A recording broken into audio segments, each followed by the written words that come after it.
예, 오늘 제목이 장자의 명분인데 저는 장남이 아닙니다. 이남 일녀 중에서 막내인데 마지막인데 혹시 이제 장남이 아니신 분들 한번 생각해 보시면 나는 장남이 정말 부러웠다 한 때가 있으셨습니까? 저는 많았습니다. 첫 번째 장남은 항상 새 옷을 입습니다. 그리고 그 옷을 물려주지요. 막내가 새 옷을 입기는 그렇게 쉬운 일은 아닙니다. 그리고 또 다른 것 중에 하나는 장남은 뭔가 좀 더 빠른 것 같고 어른 대접을 받는 것 같고 대우가 다릅니다. 그래서 부러울 때가 있었고, 또 마지는 동생들에게 뭔가 지시를 하기를 좋아합니다. 그래서 시키면은 이제 결정을 해야 됩니다. 싫어 그러고 싸울 것인가 아니면 그냥 말을 들어줄 것인가. 그 장남은 특별한 대접을 받는다 하는 생각을 가지고 있었습니다. 성경은 그 장자권에 대해서 아주 중요하게 얘기를 합니다. 큰 주제 중에 하나입니다. 그 대표적인 경우가 오늘 본문에 나오는 야곱과 에서의 얘기인데, 우리는 이제 그렇게 생각합니다. 당연히 장자는 처음 낳은 자가 장자가 되는 것이 맞다라고 생각을 하는데, 성경은 전혀 그렇지가 않습니다. 한번 생각해 보시기 바랍니다. 아담과 하와가 그 첫 아들을 낳았는데 그 이름이 가인입니다. 그런데 가인이 아담의 계보를 이어서 장남이 된 것이 아니고 세 번째 셋이 아담의 계보에 들어가게 됩니다. 그리고 나서 그 셋이 에노스를 낳고 에노스가 게난을 낳고 이렇게 쭉 해서 노아까지 이제 지나가는데, 노아가 또 세 명의 아들들을 낳습니다. 셈과 함과 야벳, 늘 항상 이렇게 이 순서대로 나오는데, 여러분 셈과 함과 야벳 중에서 누가 장남이라고 생각하십니까? 분명한 것은 함은 아닙니다. 함은 동생이라는 그 구절이 성경에 나와 있습니다. 셈 아니면 야벳인데, 그 이제 뒤에 보면은 그 앞에 보면은 셈은 야벳의 형이라 이런 구절이 나오는데, 그거는 이제 오역입니다. 형은 아니고 형제라 이런 뜻입니다. 누가 맞이라고 생각하십니까? 야벳일까요? 아니면 셈일까요? 우리가 성경 구절을 통해서 셈은 아니라는 것을 알 수 있습니다. 왜냐하면 노아가 아들을 낳았을 때, 첫 아들을 낳았을 때 500세였다고 창세기 5장에서 기록을 합니다. 그런데 창세기 이제 11장에 가면 다시 그 아들들 이름이 나오는데, 셋이 아들을 낳았을 때가 100세 때입니다. 100세 때입니다. 그런데 노아는 그때가 몇 살이었냐면 502세입니다. 그러니까 602세입니다. 그래서 이제 그 계산을 해보면은 502세입니다. 그래서 계산을 해보면은 셈이 첫째가 아니고 야벳이 첫째였구나, 이런 것을 우리가 추측할 수 있습니다. 아무튼 그럼에도 불구하고 아담의 계보에 누가 들어가는가 하면 셈이 들어갑니다. 그리고 이제 뒤에 이제 아브라함이 나오는데, 아브라함도 또 그 아들들이 있습니다. 그 형제들이 있는데, 누군가 하면 나홀이 있고 하란이 있었습니다. 그 셋 중에, 데라의 아들 셋 중에, 아브라함과 나홀과 데라 중에, 그 하란 중에 누가 장자인가 잘 모릅니다. 그런데 분명한 것은 아브라함이 그 장자권을 받은 겁니다. 마찬가지로 아브라함이 두 아들을 낳았는데 이삭과 이스마엘을 낳았습니다. 누가 장자입니까? 이스마엘이 장자임에도 불구하고, 그러니까 생물학적인 먼저 난 자임에도 불구하고 이삭이 장자가 됩니다.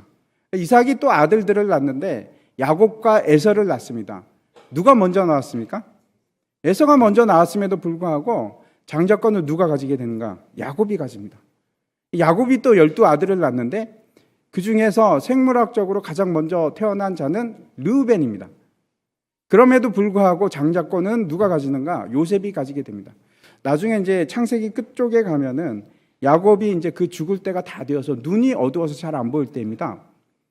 요셉이 그 장자의 축복을 받기 위해서 두 아들을 데리고 나갑니다. 므낫세와 에브라임을 데리고 나가는데, 므낫세가 장자입니다. 그래서 야곱의 오른손 밑에 장자의 축복을 받기 위해서 므낫세를 데려다 놓고 그 다음에 에브라임을 왼쪽 손에다가 데리고 가는데, 기도할 때가 되니까 야곱이 어떻게 하죠? 손을 그냥 바꿔버립니다. 그래서 에브라임이 장자의 축복을 받게 됩니다. 이 얘기를 통해서 성경의 말씀은 분명히 뭘 말씀하고 있냐면 순서는 먼저 난 숫자가 아니다. 이렇게 지금 말씀하시는 겁니다. 그러면 도대체 어떻게 장자가 되는 것인가? 오늘 본문에 있는 창세기 25장 1절을 한번 보도록 하겠습니다. 아브라함이 후처를 맞이하였으니 그의 이름은 그두라라 이렇게 되어 있습니다. 여기서 우리가 또 갑자기 놀라게 됩니다. 아니, 아브라함이 또 결혼을 했어? 예, 사라 이후에 결혼을 한 것 같습니다. 로마서에 의하면 이미 아브라함이 100세가 되었을 때 그 기력이 떨어져서 자손을 더 이상 잉태할 수 없는 죽은 자의 몸같이 되었다 이렇게 기록하고 있는데, 누구 통해서? 전능하신 하나님을 통해서, 아브라함의 힘이 아니고 하나님을 통해서 아들을 낳게 됩니다. 이삭을. 그리고 다시 그 기력이 생겼을 때 그 기력이 끊어지지 않고 무려 6명의 자녀들을 더 낳습니다. 그리고 이제 그 자녀들이 미디안 족속과 같은 주변 민족들을 이루게 됩니다. 자녀가 없던 아브라함에게 주신 하나님의 약속은 창세기 15장의 말씀인데 이렇게 되어 있습니다. 그를 이끌고 밖으로 나가 이르시되 하늘을 우러러 무뼈를 셀 수 있나 보라. 또 그에게 이르시되 내 자손이 이와 같으리라. 아브라함이 그 후손 자손들을 모두 다 보지는 못했습니다. 단 8명만 봤습니다. 이삭과 이스마엘과 6명의 또 다른 아이들. 그런데 이 기록들을 통해서 우리가 분명히 볼 수 있는 것은 하나님의 약속이 분명히 결국은 이루어지는구나. 아브라함이 자손이 수많은 민족들을 이룹니다. 많은 사람들을 이룹니다. 무려 기록하고 있는 것처럼 무별처럼, 수많은 별처럼 그렇게 하나님께서 그 약속을 반드시 이루어 주셨습니다. 하나님께서는 약속을 이루십니다. 하나님께서 이삭을 낳게 하셨을 때 그 이후에 이제 기력이 쇠하여지지 않고 다시 6명의 자녀를 생산했지만 아브라함의 뜻은 너무나 분명합니다. 6절을 한번 보시기 바랍니다. 6절에 보면 자기 서자들에게도 재산을 주어 자기 생전에 그들로 하여금 자기 아들 이삭을 떠나 동방 곧 동쪽 땅으로 가게 하였더라. 이것이 아브라함의 뜻입니다. 어떻게 하냐면은 모든 아들들에게 재산을 주는데 분명히 이삭을 떠나서 살게끔 그렇게 합니다. 아브라함에게 이삭 외에 이스마엘과 6명의 아들들은 선물은 주어지지만 유산은 주어지지 않습니다. 왜 그렇습니까? 유산은 약속의 자녀에게만 주어지는 것이기 때문에 그렇습니다. 다 떠나게 합니다.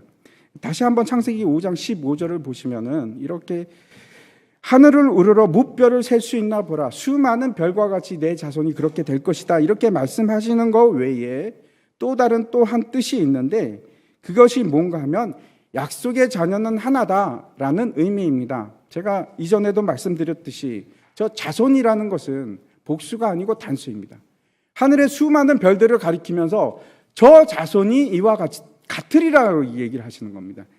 단수입니다.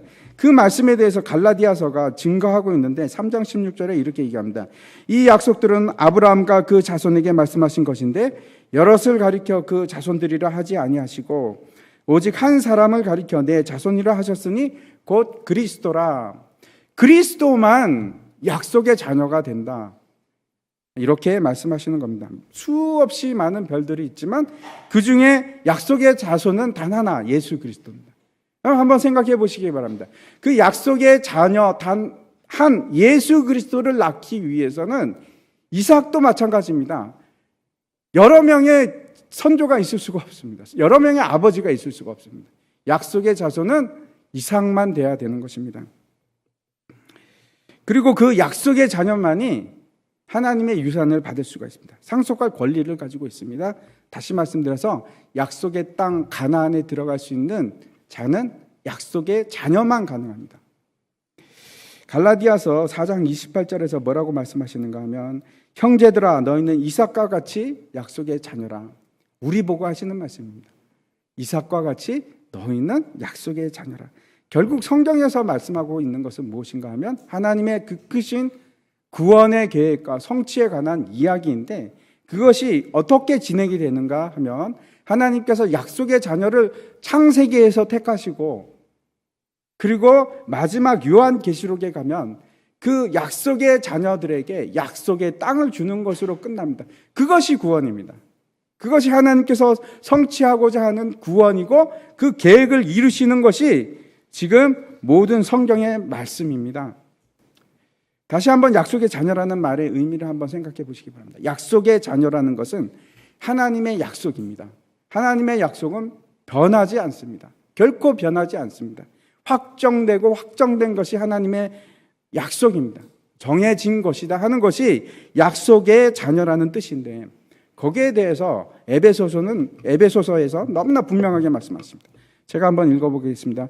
찬송하리로다 하나님 곧 우리 주 예수 그리스도의 아버지께서 그리스도 안에서 하늘에 속한 모든 신령한 복을 우리에게 주시되 곧 창세 전에 그리스도 안에서 우리를 택하사 우리로 사랑 안에서 그 앞에 거룩하고 흠이 없게 하시려고 그 뜻하신 뜻대로 우리를 예정하사 기쁘신 뜻대로 우리를 예정하사 예수 그리스도로 말미암아 자기의 아들들이 되게 하셨으니 이는 그의 사랑하시는 자 안에서 우리에게 거저 주시는 바 그의 은혜의 영광을 찬송하게 하려는 것이라. 하나님께서 지금 뭐라고 말씀하시는가 하면 창세 전에 그리스도 안에서 우리를 택하셨다 이렇게 얘기하십니다. 다시 말씀드려서 약속의 자녀는 하나님께서 정하신 자입니다. 이 세상을 만드시기도 전에 저와 여러분이 하나님의 자녀가 된다는 것은 변하지 않는 것입니다. 이게 변해서 내가 약속의 자녀가 될 수도 있고 안 될 수도 있고 됐다가 안 됐다 하는 것이 아니고 이미 하나님께서 창세 전에 이 세상을 만들기 전에 확정하신 겁니다. 그래서 결코 변하지 않습니다. 창세기를 통해서 하나님께서 아브라함을 통해서 그리고 다른 사람들을 통해서 우리에게 끊임없이 말씀하시는 것이 뭔가 하면 인간의 열심이나 인간의 자격이나 인간의 근거를 통해서 우리를 구원하시는 것이 아니고 하나님의 자녀, 하나님의 백성이 되는 것은 전적인 하나님의 은혜입니다. 아무런 내 공로가 들어가는 것도 아니고 아무런 내 자격이 들어가는 것도 아니고 완전히 하나님께서 조금도 나의 의지나 노력을 요구하시는 것이 아니고 하나님께서 그냥 우리를 사랑하시기 때문에 정하시고 그리고 끝까지 베푸시는 은혜 때문에 구원을 받는 겁니다. 사람은 처음부터 하나님을 마음에 두기를 좋아하는 사람은 없습니다. 아무도 없습니다. 예배를 처음부터 좋아하는 사람이 어디 있겠습니까? 우리가 이 자리에 앉아 있는 이유도 은혜입니다. 하나님께서 우리에게 은혜를 베풀지 아니하셨으면 우리가 이 자리에서 예배 드릴 수 있는 그런 사람들이 아닙니다. 어쩌면 지금도 예배 자리에 있기보다 저 들로 밖으로 나가서 즐기고 노는 것이 훨씬 더 좋은 사람들이 우리들입니다. 그런 우리들을 깎고 변화시키고 사랑으로 감동을 주셔서 우리를 이 자리로 불러주시는 겁니다. 하나님의 사랑이 우리를 그렇게 만들어 가시는 겁니다. 오늘 말씀에서도 내가 너희를 택했고 내가 그 일을 이루겠다 하는 것을 너무나 분명하게 그렇게 보여주십니다. 그래서 오늘 이 이야기의 시작이 무엇으로 시작하는가 하면 그 이삭의 불임, 아기를 낳지 못하는 것으로부터 시작합니다. 많은 사람들이 이삭에 대해서 어떤 생각을 가지고 있는가 하면 이삭은 참 편안하게 여생을 지낸 것 같아 하는 오해를 합니다. 전혀 그렇지 않습니다. 한번 생각해 보시기 바랍니다. 대부분의 사람들이 예수를 믿는 사람들에게 뭐가 있느냐면 공통적으로 변곡점이 있습니다. 삶에 변화되는 순간들이 있습니다. 저도 있습니다. 아브라함에게도 있었고 이삭에게도 있었고 야곱, 요셉 다 그런 기록들이 있습니다. 아브라함의 경우 한번 생각해 보시기 바랍니다. 언제 가장 정제되는 순간이었는가? 어떤 때 고통을 가장 심하게 받으면서 변화되기 시작했는가?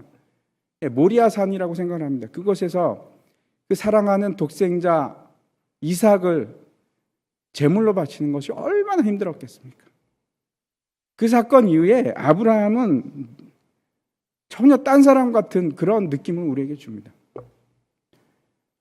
아브라함이 그 순간 너무나 많은 변화가 있었구나, 아픔을 느끼면서 변화가 있었구나, 이런 생각을 합니다. 이삭도 있습니다. 이삭은 여러분 어디라고 생각하십니까? 이삭은 많은 경우에 우리가 이제 모리아 산으로 갔을 때, 아브라함과 그 아버지와 갔을 때 10대 소년이라고 생각을 하는데 그렇지 않을 수가 있습니다. 왜냐하면 그 연령대를 이제 그 범위를 따지고 보면은 10대 후반에서부터 36세까지입니다.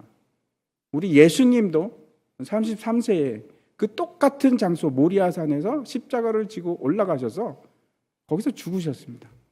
근데 이삭도 그 나이가 언제인지 모르지만 어쩌면 30대 초반이었을 겁니다. 자기가 쓸 나무들을 지고 올라가서 거기서 순교적인 죽음을 택합니다. 순종함으로. 그리 쉬웠을까? 아니요, 그렇게 생각하지 않습니다. 엄청나게 힘든 고통의 순간이었을 겁니다. 자기의 목숨을 버리고 하나님께 바친다는 것이 그거에 어떻게 쉬운 일이겠습니까? 야곱도 마찬가지입니다. 변곡점이 있습니다. 야곱이 야복강으로 돌아왔을 때 거기서 하나님의 사자와 씨름했을 때 그 환도뼈가 부러집니다. 그리고 그날 하나님을 만나고 브니엘이라는 이름을 만들어냅니다. 요셉도 마찬가지입니다. 요셉이 언제 그렇게 힘들었습니까? 지하 감옥에 있을 때. 시편에 보면은 착고를 차고 지하 감옥에 있을 때 그때 하나님의 말씀이 그에게 임해서 큰 변화가 일어납니다. 마찬가지입니다. 이삭도 절대 쉬운 그런 삶을 살지 않았습니다. 힘들고 어려운 삶이 누구에게나 지나갑니다. 오늘 본문에도 보면 이삭이 이제 40에 결혼을 하게 됐는데 그가 아이를 낳은 때는 언젠가 하면 60세라고 기록을 하고 있습니다. 그러면 몇 년을 기다렸는가? 20년을 기다렸습니다. 아이를. 그러면 아브라함만에게 주셔서 그 약속의 자녀에 대한 약속을 아브라함에게만 주셔서 이삭은 몰랐는가? 아니요, 그렇지 않습니다. 22장 17절에 보면 내가 내게 큰 복을 주고 내 씨가 크게 번성하여 하늘의 별과 같고 바닷가의 모래와 같게 하리니 내 씨가 그 대적의 성문을 차지하리라. 이 말씀은 아브라함이 이삭을 데리고 모리아 정상에 올라갔을 때 여호와의 사자가 주신 말씀입니다. 분명히 같이 들었습니다. 아브라함이 하나님의 이 약속의 말씀을 붙잡고 100년을 살았던 것처럼 이삭도 이 말씀을 가지고 인고의 삶을 살아간 겁니다. 아브라함은 75세에 하란으로부터 하나님의 말씀을 듣고 가나안 땅으로 갑니다. 그때 하나님께서 너에게 자녀를 주실 것이다. 하늘의 뭇별과 같은 자녀를 주실 것이다. 이 약속을 주셨는데 그 약속을 25년을 기다렸습니다. 쉽지 않은 세월이었는데 우리가 그것을 창세기를 통해서 잘 알고 있습니다. 어떤 일이 그 사이에 얼마나 고통스러웠는지. 이삭은 어떠했겠습니까? 20년도 그렇게 짧은 기간이 아닙니다. 20년 동안 그 약속을 기다리던 사람이 이삭입니다. 얼마나 힘들었겠습니까? 21절을 보시기 바랍니다. 21절에 이렇게 되어 있습니다. 이삭이 그의 아내가 임신하지 못하므로 그를 위하여 여호와께 간구하매 여호와께서 그의 간구를 들으셨으므로 그의 아내 리브가가 임신하였더니 하나님께서 철저하게 손을 들고 나올 때까지 자녀를 안 주십니다. 그리고 하나님께 간구하면서 나아갈 때 하나님께서 이 말씀을 주시는 겁니다. 그래, 네가 너의 힘으로 자녀를 낳는 것이 아니고 내가 주는 것이다. 이걸 분명하게 확인하게 하시는 겁니다. 이삭이 이제 자기의 힘으로 아이를 낳은 것이 아니고 하나님으로 말미암아 자녀를 잉태하게 됩니다. 은혜로 시작해서 은혜로 끝이 나는 것이 모든 성경의 인물들의 역사입니다. 리브가가 이제 잉태해서 쌍둥이를 낳게 되는데 아이가 뱃속에서 발길질하는 정도가 아니고 태중에서 싸움을 합니다. 그 쌍둥이가. 그래서 리브가가 다시 하나님께 기도를 합니다. 하나님, 이게 도대체 어떻게 된 일입니까? 그때 이제 23절에 하나님께서 이렇게 말씀을 하십니다. 여호와께서 그에게 이르시되 두 국민이 내 태중에 있구나. 두 민족이 내 복중에서부터 나누이리라. 이 족속이 저 족속보다 강하겠고 큰 자가 어린 자를 섬기리라 하셨더라. 이렇게 말씀을 하고 계십니다. 하나님께서 다 아십니다. 누가 큰 자가 될 것인지, 누가 작은 자가 될 것인지, 다시 말씀드려서 누가 장자가 될 것인지, 누가 누구를 섬길 것인지. 에서가 처음 태어납니다. 그런데 여기서 뭐라고 하시냐면 그 큰 자가, 첫째가 둘째 야곱을 섬길 것이다, 이렇게 얘기합니다. 나중에 야곱이 나올 때 첫째의 발꿈치를 잡고 그렇게 태어납니다. 큰 자는 어린 자를 섬기리라. 첫째가 아니라 둘째가 장자가 되리라 하는 말씀입니다. 그리고 그 말씀이 결국은 이루어지는데 그 내용이 이제 뒤에 나옵니다. 에서가 사냥을 하는 사람이 되었는데 들에서 열심히 사냥을 하고 피곤해서 돌아옵니다. 팥죽 냄새를 맡고 야곱에게 팥죽을 달라고 합니다. 그랬더니 야곱이 하는 말이 형의 장자의 명분을 내게 팔아라, 이렇게 얘기합니다. 그랬더니 에서가 뭐라고 하는가 하면 내가 죽게 생겼는데 장자의 명분이 뭐가 그런 큰 이유가 되겠느냐, 유익이 되겠는가, 이렇게 하면서 팔아버립니다. 마치 이게 우화와 같이 아주 짧은 그런 이야기로 되어 있는데 그 핵심은 너무나 분명합니다. 단면만 보여주고 있지만은 그 핵심은 에서와 야곱의 가치관이 어디에 있는가, 그 핵심을 보여줍니다. 한번 32절을 보시기 바랍니다. 에서가 이르되 내가 죽게 되었으니 이 장자의 명분이 내게 무엇이 유익하리요. 내가 죽게 되었다 하는 말은 결국 이런 말입니다. 인생이 뭐가 그렇게 중요하냐, 죽으면 다 끝인데, 우리가 흔히 듣는 말 아닙니까? 죽으면 끝이지, 내게 장자의 명분이 무슨 소용이 있겠는가. 중요한 것이 현재이지 미래의 소망이 아닙니다. 중요한 것이 내 배지 하나님의 언약의 말씀이 아닙니다. 하나님의 언약의 말씀을 무시하는 것은 결국 하나님을 무시하는 겁니다. 현실을 위해서 약속을 다 팽개쳐 버립니다. 중요한 것은 현실이기 때문에. 여러분 한번 생각해 보시기 바랍니다. 누군가 여러분에게 와서 1년에 1억씩 10년 동안 줄 테니까, 10억을 줄 테니까 교회 나가지 말고 나랑 같이 놉시다. 그러면 여러분 어떻게 하시겠습니까? 5억만 줘도 감사합니다, 그리고 가시겠습니까? 고민하시겠습니까? 나중에 교회는 뭐 나중에 가면 되지 뭐. 에서도 그렇게 생각했는지 모릅니다. 장자의 명분 그거 내가 힘으로 눌러갖고 다시 뺏으면 되지 뭐. 그런데 중요한 것은 그겁니다. 정말 중요한 것은 에서는 장자의 명분이 하나도 중요하지 않은 겁니다. 자기에게 그것이 어떤 이유가 되고 목적이 되지를 않는 겁니다. 그냥 흘려버릴 수 있는 거, 무시할 수 있는 거. 34절에 보면은 뭐라고 얘기하는가 하면 에서에게 주매 에서가 먹으며 마시고 일어나 갔으니 에서가 장자의 명분을 가볍게 여김이었더라. 가볍게 여깁니다. 여기에 대해서 히브리서 12장 16절은 이렇게 얘기합니다. 음행하는 자와 혹 한 그릇 음식을 위하여 장자의 명분을 판 에서와 같이 망령된 자가 없도록 살피라. 현재의 쾌락을 위해서 장자권을 그냥 여행가 바꾸고 스포츠 한다고 바꾸고 내 쾌락을 위해서 바꾸고 중요하지 않으니까. 나에게 더 중요한 것은 내 배니까. 현재의 쾌락을 위해서 장자의 명분을 팔 수 있는 것, 그것도 돈을 많이 받고 파는 것도 아니고 팥죽 한 그릇에, 무가치한 팥죽 한 그릇에 팝니다. 무슨 얘기입니까? 하나님 나라가 그거밖에 안 되는 겁니다. 팥죽 한 그릇밖에 안 되는 겁니다. 그걸 뭐라고 얘기하냐면 히브리서에서는 망령된 자, 이 말이 무슨 뜻인가 하면 사악하다, 너무나 사악하다, 그런 뜻입니다. 반면에 야곱은 그 방법과 상관없이, 우리가 그 방법들을 앞으로 쭉 볼 텐데, 기를 쓰고 속여서라도 그것을 차지하려고 하는 그 방법을 우리가 무시하고서라도 야곱이 했던 것은 그 장자의 명분에 대한 간절한 소망입니다. 내가 그것을 차지하고야 말겠다. 반드시 차지하리라.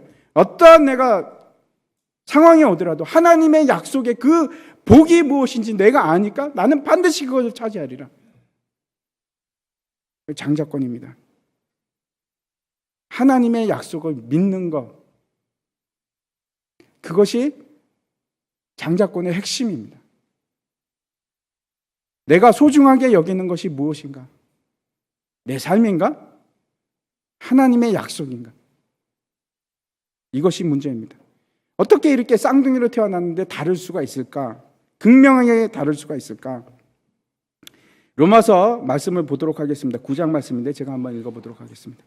그뿐 아니라 또한 리브가가 우리 조상 이삭 한 사람으로 말미암아 임신하였는데 그 자식들이 아직 나지도 아니하고 무슨 선이나 악을 행하지 아니한 때 태중에 있을 때에 택하심을 따라 되는 하나님의 뜻이 행위로 말미암지 않고 태중에 있었기 때문에 행위하고는 상관이 없다 이렇게 얘기합니다. 오직 부르시는 이로 말미암아 서게 하려 하사 리브가에게 이르시되 큰 자가 어린 자를 섬기리라 하셨나니 기록된 바 말라기서에 나오는 얘기입니다. 내가 야곱은 사랑하고 에서는 미워하였다 하신 것 같으니라. 그런즉 우리가 무슨 말을 하리요? 하나님께 불의가 있느냐? 그럴 수 없느니라. 모세에게 이르시되 내가 긍휼히 여길 자를 긍휼히 여기고 불쌍히 여길 자를 불쌍히 여기리라 하셨으니 그런즉 원하는 자로 말미암음도 아니요 원해서 받은 것이 아니고 다른 박질하는 자로 말미암은 것도 아니고 열심을 다했기 때문에 주는 것도 아니고 누구에게 줍니까? 오직 긍휼히 여기시는 하나님으로 말미암음이라. 그 모든 이유가 하나님입니다. 하나님. 뭐라고 얘기하시는가? 하나님께서 내가 야곱은 사랑했고 에서는 미워했다. 태중에서부터 나기 전부터. 그래서 그 말이 무슨 말이 되는가 하면 큰 자가 어린 자를 섬기겠다. 그 말이 그 뜻이라고 지금 얘기하는 겁니다. 이게 이것이 예수를 믿지 않는 사람들이 가장 싫어하는 말입니다. 그게 뭐야? 하나님께서 다 정했어? 그럼 나는 뭐야? 내가 로봇이야? 예수를 믿지 않는 사람뿐만 아니고 예수를 믿는 사람들도 이 구절에 대해서 아주 싫어합니다. 부담스러워하고 거북하고 받아들이기가 싫고 그럴 리가 있겠어. 그리고 끊임없이 사람들은 논리를 만들어냅니다. 여기에 대해서 이 논리를 빠져나가기 위해서 하나님의 말씀을 빠져나가기 위해서. 그래서 우리가 이 로마서 말씀을 버려야 합니까? 아니요, 그렇지 않습니다. 그럼 나는 뭐야? 난 아무것도 안 해도 되는 건가? 하나님이 다 정하셨다며. 여러분 거기에 대해서 어떻게 생각하십니까? 뿐만 아닙니다. 그 뒤를 계속해서 보면 이렇게 되어 있습니다. 그런즉 하나님께서 하고자 하시는 자를 긍휼히 여기시고 하고자 하시는 자를 완악하게 하시느니라. 혹 내가 내게 말하기를 그러면 하나님이 어찌하여 허물하시느냐? 하나님이 무슨 잘못하시는 건가? 누가 그 뜻을 대적하느냐? 하리니 하나님께서 잘못하셔도 누가 하나님인데 그걸 말릴 수 있겠어? 이런 말이냐?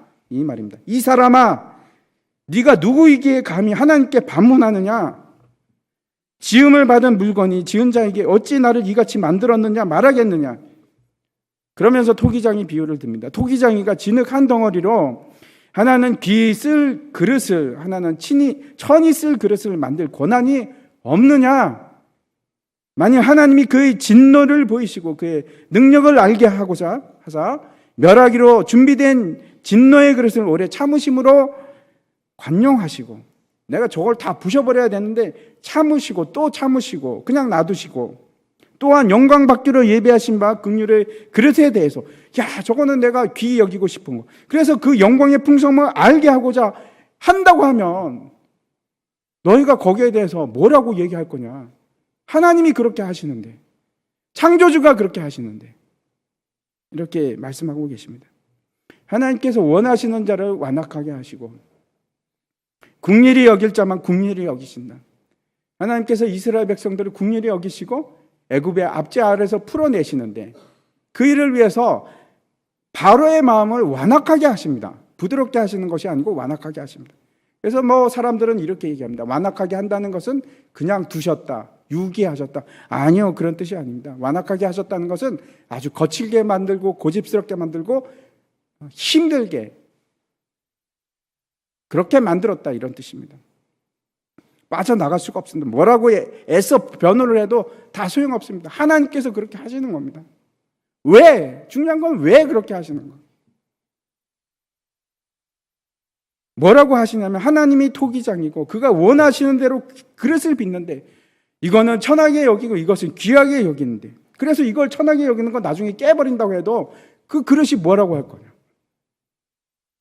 토기장이는 하나님이신데 너희가 무슨 말을 하겠느냐 이렇게 반문하고 있습니다. 여러분은 어떻게 생각하십니까? 불공평하다고 생각하십니까? 많은 사람들이 시간에 대해서 좀 왜곡된 생각을 가지고 있습니다. 현재만 존재하고 미래와 과거는 없다. 여러분 없습니까? 눈에 보이지 않는다고 없는 것이 아닙니다. 물리학적으로 제가 말씀드린다면 전혀 옳지 않습니다. 현재, 과거, 미래 다 지금도 존재합니다. 우리의 미래도 존재할 수밖에 없습니다. 우리가 이제 사는 곳을 시공간이라고 하는데 하나님께서 첫째 날, 창조의 첫째 날 빛이 있으라 라고 말씀하실 때 이 시간과 공간이 빛과 함께 창조가 됩니다. 그래서 이 시간과 공간이 동시에 존재하는데 시간과 공간은 다른 것인가? 이질적인 것인가? 아니요. 그렇지 않고 다른 개념이 아니고 동질한 개념입니다. 그림을 한번 보여주시기 바랍니다. 네. 점이 있으면 저걸 0차원이라고 하는데 저 점이 움직이기 시작하면 그걸 우리가 1차원이라고 하고 선이라고 합니다. 다시 말씀드려갖고 시간이 들어간 겁니다. 저거. 그래서 0차원이 1차원이 되기 위해서는 또 다른 차원이 붙으면 시간 개념이 들어가는 겁니다. 1차원에서 2차원으로 갈 때도 마찬가지입니다.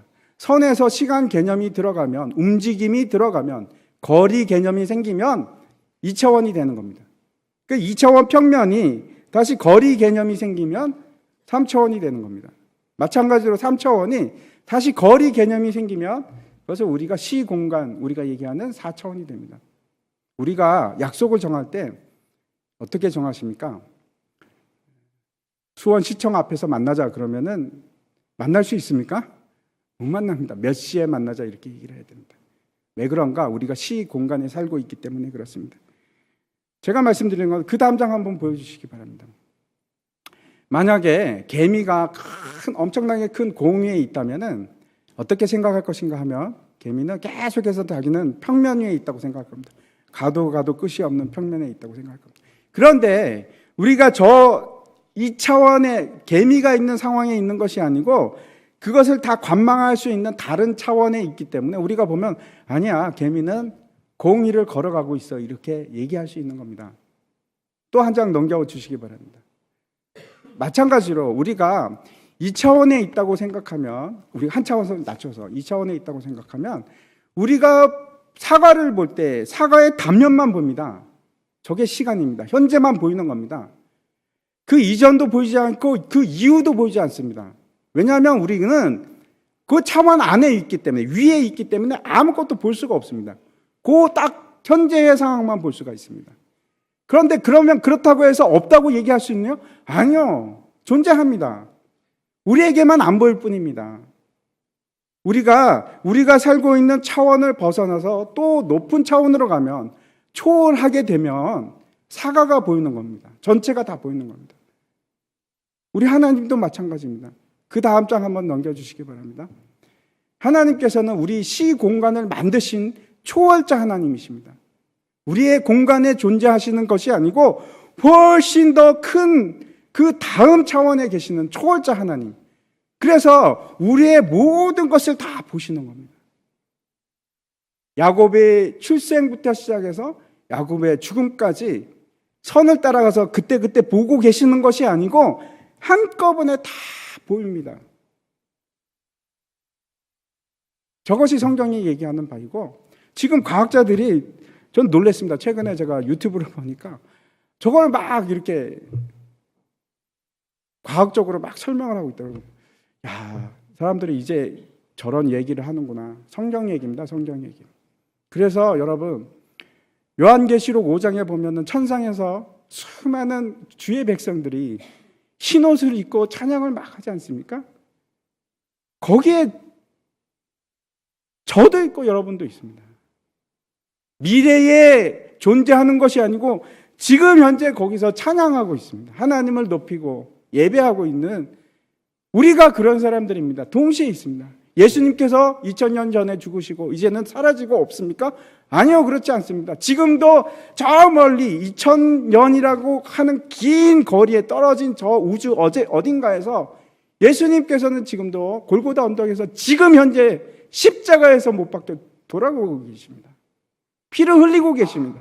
그리고 그 피가 지금 현재 나에게 영향을 미치고 있고, 하나님께서 바라보시는 모든 것은 우리가 생각하는, 우리가 바라보는 것하고 전혀 다릅니다. 하나님께서는 전체를 다 보고 계신 겁니다. 그렇다면 야곱의 생애를 한번 생각해 보시기 바랍니다. 하나님께서 야곱을 사랑할 수 있는 이유가 하나도 없습니까? 야곱이 그 하나님의 약속을 믿고 그것을 따라서 얼마나 애쓰고 노력한 것을 하나님께서 모르십니까? 우리가 그래서 하나님이 야곱을 사랑한 것은 문제가 있습니다, 이렇게 얘기할 수 있습니까? 못합니다. 왜냐하면 하나님은 그 삶을 다 알고 계시기 때문에. 우리의 삶도 마찬가지입니다. 에서의 삶도 마찬가지고, 하나님께서 에서를 미워할 수밖에 없는 것은 그 삶을 다 알고 있는데, 팥죽 한 그릇에 하나님의 약속을 저버린 것을 분명히 다 한꺼번에 보고 계신데, 태어나기도 전에 보고 계신데, 중요한 사실은 우리는 절대 우리의 눈으로 전체적인 것을 볼 수가 없습니다. 미래도 볼 수 없고 과거도 볼 수가 없습니다. 다른 것은 볼 수가 없습니다. 결국 우리에게 모든 것이 정해져 있다고 하더라도, 미래가 다 정해져 있다고 하더라도 내가 할 수 있는 것은 아무것도 없습니다. 그러면 나는 뭘 해야 되는가? 아무것도 안 하는 건가? 그게 에서입니다. 제 말씀은 지금 내가 아무것도 하지 않는 것이 아니고 그 약속의 성취와 그 약속을 바라보며 소망을 가지고 있는 것 그 자체가 내가 택하심을 받은 확실한 증거입니다. 그렇지 않고 내가 지금도 관망하고 그래 그렇게 해라, 나는 팔아버리겠다 하는 마음을 가지고 있는 그 자체가 나는 택함을 받지 못했다는 현재의 증거입니다. 현재의 증거. 미래는 우리도 알 수가 없으니까. 그래서 여러분, 내가 미래가 정해졌건, 오히려 저는 미래가 정해졌기 때문에 더 열심히 하나님을 추구하고 하나님을 사랑할 수밖에 없어요. 가만히 있는 것이 아니고, 그거는 정말 이것을 이해하지 못했기 때문에 그런 겁니다. 가만히 있을 수가 없습니다. 내가 정말로 선택을 받은 사람이라면, 하나님께서 택하신 사람이면. 하나님께서 우리를 사랑하시는 것은 결국 우리의 모든 것을 다 알고 계셨고, 그 모든 것을 미리 하나님께서 정하셨기 때문에, 그리고 그 일을 통해서 기뻐하시기로 작정하셨기 때문에, 그 일에 대해서 하나님께서 로마서 8장에 이렇게 기록하고 있습니다. 우리가 알거니와 하나님을 사랑하는 자, 곧 그의 뜻대로 부르심을 입은 자들, 하나님의 부르심을 입은 자들은 결국은 하나님을 사랑하게 됩니다. 그 사람들, 그 자들에게는 모든 것이 합력하여 선을 이루느니라. 하나님이 미리 아신 자들을 또한 그 아들의 형상을 본받게 하기 위하여 미리 정하셨으니, 이는 그로 많은 형제 중에서 맏아들이 되게 하려 하십니다. 장자가 되게 하려 하십니다. 다시 말씀드려서 상속을 하게 하려 하십니다. 우리를 미리 아시고, 우리를 정하시고, 우리를 사랑하셔서 어떻게 하느냐면 예수 그리스도의 형상을 담게 하셔서 그 독생자 예수 그리스도, 장자를 예수 그리스도만 삼는 것이 아니고 우리도 그와 똑같이 장자로 삼으시려고 하는 것이 구원입니다. 그리고 우리에게 그 유산을 주기 원하셔서, 너무너무 우리를 사랑하셔서. 그래서 저 밖에 있는 사람들은 여러분, 우리가 주인공이고 나머지는 다 엑스트라들입니다.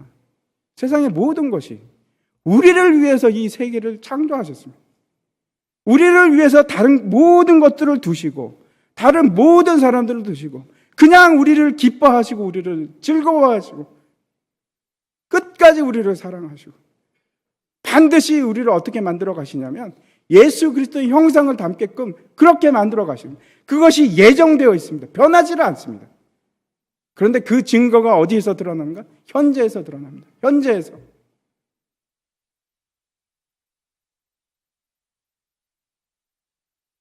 우리가 그렇게 귀한 존재입니다.